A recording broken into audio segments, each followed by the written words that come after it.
Olá, meu nome é Ana Paula, eu faço parte da Unidade de Vigilância em Saúde do HCUFTM e eu vou falar brevemente para vocês a respeito da prevenção, da infecção primária de corrente sanguínea.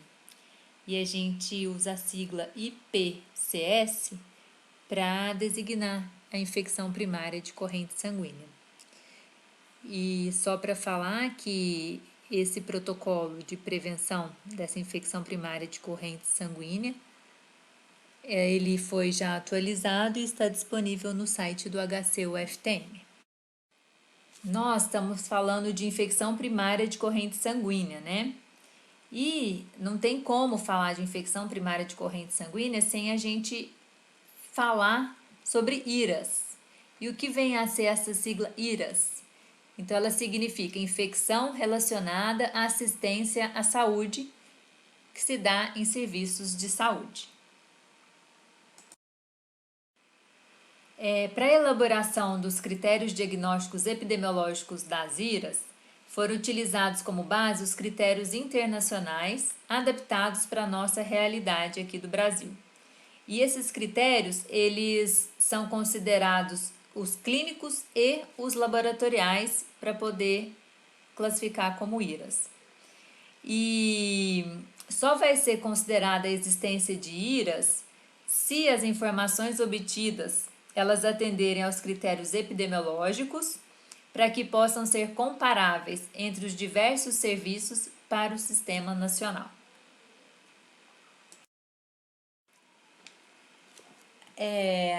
A IRAS associada a um dispositivo invasivo, ela vai ser considerada quando o paciente estiver utilizando esse dispositivo invasivo por um período maior que 2 dias seguidos. E na data da infecção, esse paciente ele tem que estar em uso desse dispositivo ou ter tirado esse dispositivo em até 24 horas. A infecção notificada ela vai ser atribuída àquela unidade ou setor que o paciente tiver internado na ocasião do evento infeccioso.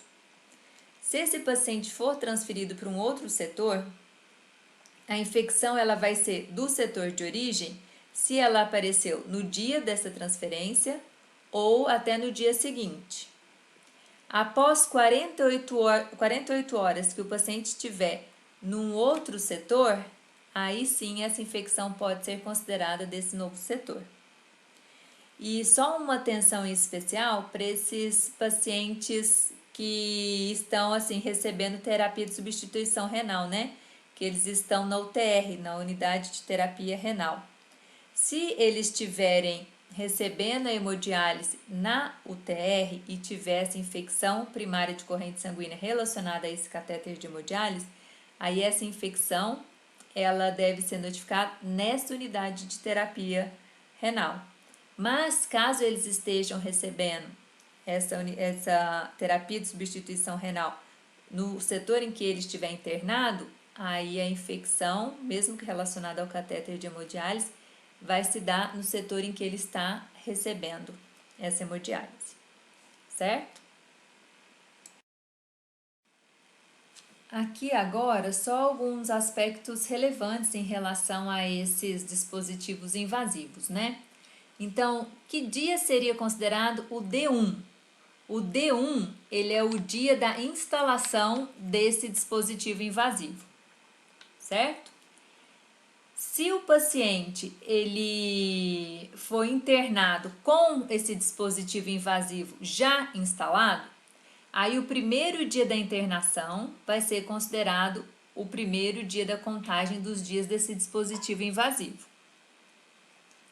Se o dispositivo for retirado ou se ele for reinserido um outro dispositivo, né, no mesmo dia, aí a contagem dos dias ela vai seguir normalmente, né? Então você não precisa iniciar uma nova contagem se ele foi reinserido no mesmo dia. Mas se ele tirou o dispositivo hoje e foi inserir um novo dispositivo com mais de 24 horas, aí reinicia a contagem. No caso do catéter totalmente implantado, né, que são os PORT, Aí a contagem do dia, o D1, vai ser no dia que for puncionado o primeiro acesso. Vai ser o dia então que você ativou o dispositivo. Aí se tiver uma infecção antes dessa data desse primeiro acesso, aí a gente não vai considerar como infecção primária de corrente sanguínea, mas sim uma infecção de sítio cirúrgico. Agora, se essa infecção se deu a partir de 48 horas, né, a partir do segundo dia, já da punção desse dispositivo totalmente implantado, aí a gente pode já considerar, investigar, fazer toda a investigação e considerar como infecção primária de corrente sanguínea, sim, relacionada ao catéter totalmente implantado. Então, em relação aos objetivos, né? Por que a gente precisa, assim, fazer esse protocolo sobre prevenção de infecção primária de corrente sanguínea? Porque é importante padronizar as medidas para prevenção e para o controle dessas infecções de corrente sanguínea no ambiente aqui do Hospital de Clínicas da Universidade Federal do Triângulo Mineiro.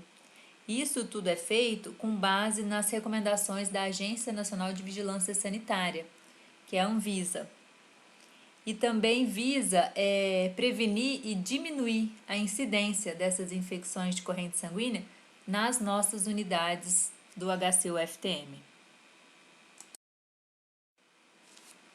A infecção de corrente sanguínea, ela está relacionada a importantes desfechos desfavoráveis na assistência em saúde. A boa prática da prevenção da infecção primária de corrente sanguínea, ela está associada à adoção de medidas adequadas para essa prevenção. E dentre elas a gente cita então a adesão aos bundles de boas práticas de inserção de catéter, a otimização das boas práticas de manutenção desses dispositivos e também o fato de nortear-se por diretrizes de uso das tecnologias complementares. A origem da infecção da corrente sanguínea relacionada ao catéter central, né, que são as que a gente vai notificar na Anvisa, que a gente vai estar vendo na frente também, ela pode ser, então, pela colonização extraluminal, que ela é mais comum nas 2 primeiras semanas após a implantação desse catéter. E como que ela acontece? Quando as bactérias da pele, elas vão atingir a corrente sanguínea após ter formado o biofilme nessa face externa desse catéter. A colonização da via intraluminal, ela ocorre depois de 2 semanas da implantação desse catéter, principalmente naqueles catéteres de longa permanência, e à medida que o tempo vai passando, vão tendo mais manipulações do hub, e isso favorece essa contaminação. Através também de infusão de soluções contaminadas, né? Então, infelizmente, devido à adoção de más práticas no preparo, ou até falha em seguir as recomendações preconizadas para instalação, né, infusão de medicação de forma segura. Então, se contamina no processo. E a disseminação hematogênica, que ela é mais rara, mas ela pode acontecer por colonização da ponta desse dispositivo. Então, o que a gente acabou de comentar, quais desses catéteres que estariam assim relacionados ao risco de causar essa infecção primária da corrente sanguínea? Aí aqui a gente utiliza o catéter periférico também como um causador de infecção primária de corrente sanguínea, mas esses asteriscos estão aí porque a Anvisa não os considera, tá? Como um meio para causar infecção primária de corrente sanguínea. Mas aqui no HC a gente utiliza como critério também predisponente, tá bom? O catéter venoso central de curta permanência, o catéter central de inserção periférica, que é Até o central tá entre aspas, porque ele não é um central, né? Na verdade, ele é profundo.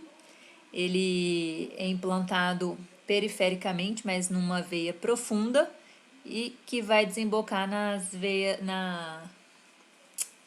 nas veias que drenam direto para o coração. Catéter semi-implantável ou tunelizado para um acesso venoso de longa permanência. O catéter totalmente implantável, que são os ports, né? O cateter umbilical, seja venoso ou arterial nos recém-nascidos. Catéter arterial periférico, que é utilizado para coleta de gases, né? Arteriais, assim, para mensurar os gases arteriais na coleta do sangue arterial. Dispositivo intraósseo e a hipodermóclise também. As IRAs associadas a dispositivos invasivos e que são de notificação obrigatória ao Sistema Nacional, né, ou seja, requisitadas, solicitadas pela Anvisa, são infecção primária de corrente sanguínea associada ao catéter central, aí são aqueles que a gente mencionou anteriormente, pneumonia associada à ventilação mecânica, e a infecção do trato urinário associada ao catéter vesical de demora. Logo ali atrás a gente comentou sobre as possíveis origens, né? Que podem estar desencadeando uma infecção primária de corrente sanguínea. Então, em relação aos sistemas de infusão, o que a gente tem que estar atento? Que tem que dar preferência para os conectores sem agulha, ao invés das dânulas, né? Que são aquelas torneirinhas de 3 vias. A troca do equipamento e dos dispositivos complementares, elas devem ser feitas nas trocas dos catéteres venosos periféricos ou centrais, né? As bombas de infusão, ela tem que ter a sua limpeza e a desinfecção da superfície do painel sempre a cada 24 horas e na troca do paciente. E usar o produto recomendado conforme o fabricante.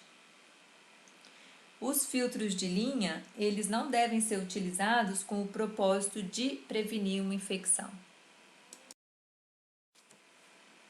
Esse slide, ele traz para a gente uma tabela sobre a rotina, né, de troca desses dispositivos. Aí traz o dispositivo e a recomendação da troca. Ele está disponível aqui na aula e no protocolo, né, já atualizado sobre infecção primária de corrente sanguínea, ele também está disponível no site do HC. E aqui também uma outra tabela que contempla a recomendação da frequência de troca dos equipos, né? Que da mesma maneira está disponível na aula e no protocolo atualizado sobre a prevenção de infecção primária de corrente sanguínea, disponibilizado no site do HC também. Também vimos que é importante o cuidado no preparo e na administração dos medicamentos por esses dispositivos invasivos para evitar a infecção primária de corrente sanguínea, né? Então, essa administração e o preparo das medicações a serem infundidas, eles têm que ser feitos de acordo com essa técnica aséptica, né? Que se refere à utilização de várias barreiras e precauções, a fim de se evitar a transferência de micro-organismos, tanto do profissional de saúde quanto daquele meio ambiente, para o paciente, durante o procedimento que está sendo realizado, no caso, a administração de medicações.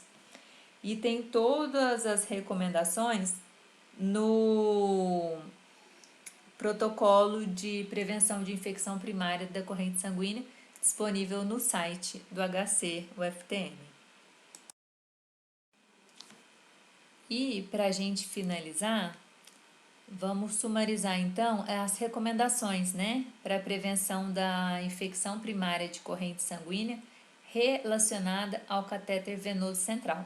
Então, o bundle, que vai contemplar então a higiene adequada das mãos, a barreira máxima estéril. Então, vamos utilizar o checklist da inserção do dispositivo invasivo, a escolha do catéter e do sítio de inserção, então tentar buscar os mais adequados sempre.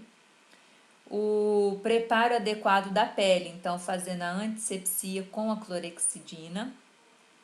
A estabilização desse catéter, né? Com a utilização das coberturas, seguindo os tempos e a indicação.